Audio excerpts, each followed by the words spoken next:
Si Lindol ang pangalan ni ini nga itoy. Niabot ni sa paglinog sa Bugo City. Nakabantay ko ani samtang nagbuak ko sa lubi. Naara ni siya nagsuroy-suroy sa akong likod. Ako nagpadayon ko og tigba sa lubi. Inom ko, lingo-lingo ko, hangad, buak.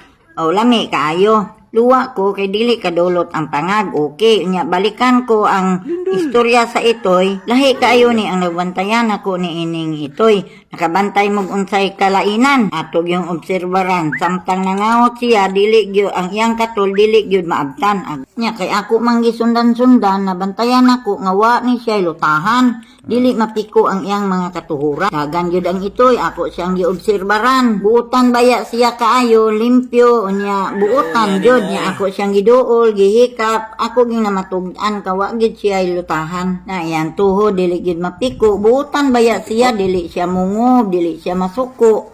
Kiriw-kiriw lang iyang ikog. O luoy kayo o siya o maguntol-untol siya magdagan. Buutan niya ngayan sa siyang irua.